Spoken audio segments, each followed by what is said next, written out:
عربية وجزء منها باللغة الدارجة. يعني من يفهم اللغة الدارجة الجزائرية؟ هل استعانت بالكاف بخبراء جزائريين من أجل استعملت بخبراء آخرين من أجل تفكيك بعض الكلمات التي كانت بالدارجة الجزائرية؟ المشكل محمد، المشكل وين ما فهمش أنا كيفاش رئيس جامعة وعضو فعال مؤثر في الكاف يجلس في بنك الاحتياط. كان موجود في مباراة المغرب تنزانيا. مغرب تنزانيا، وزيد على زاد واش داروا له يعني صحافي قاعد في التماس يصور في الجاست عادل واش راح يدير واش مش راح يدير، كانوا يعني بروفوكو فيه.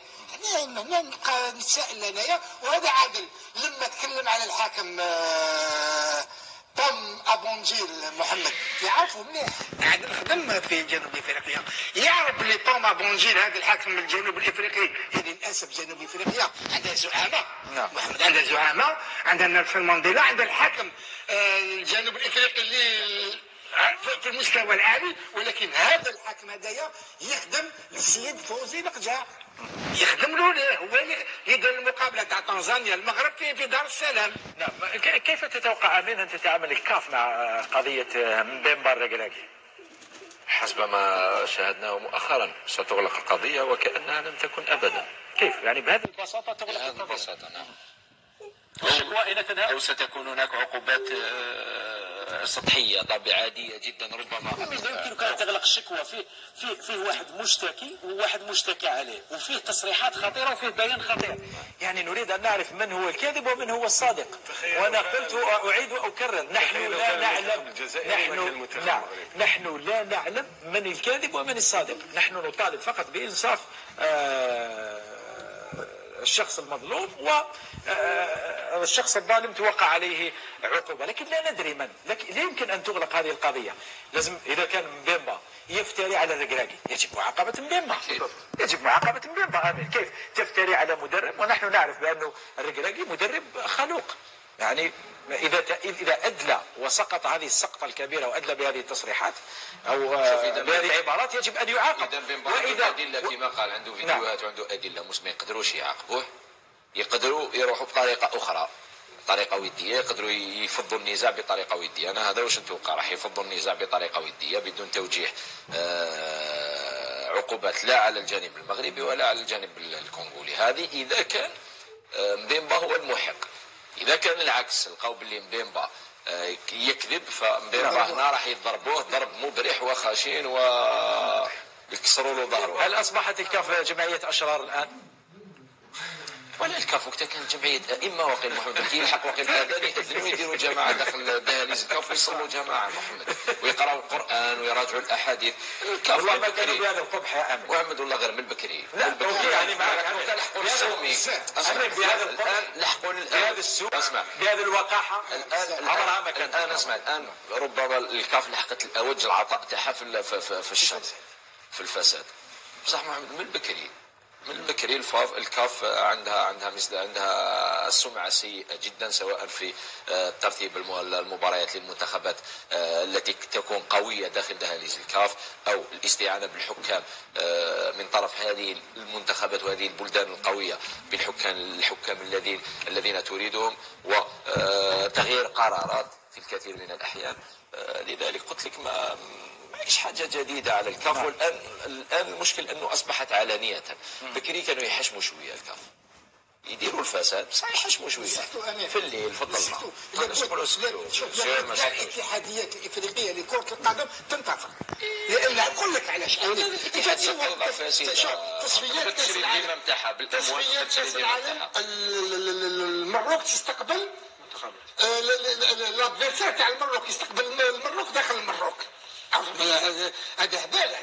هذا على الشيطان. لازم كاع رؤساء الاتحاديات ينتفضوا، لان بصراحه محمد هذا موتسيبي انايا بالنسبه لي اضعف رئيس اللي عرفته لاكاف. قلت لي ايضا في الكواليس بان عادل عمروش كان يريد اقامه تربص المنتخب التنزاني تحضيرا لكاس افريقيا في الجزائر. في عنابه. نعم في عنابه. ما خلاش.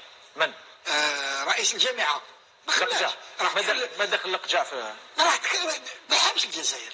راح تكلم مع رئيس تنزانيا قال له نخلص لك انا روح وين تحب انا نتكلف بالتربص تاعك وما ديرش التربص تاعك في الجزائر. ما مشكلته ان اجرى التربص في الجزائر؟ يعني يخاف انه يسوق المنتخبات الافريقيه تجي تحضر في الجزائر وتسوق للجزائر؟ ربما محمد ربما عنده عقده مع الجزائر. بالضبط.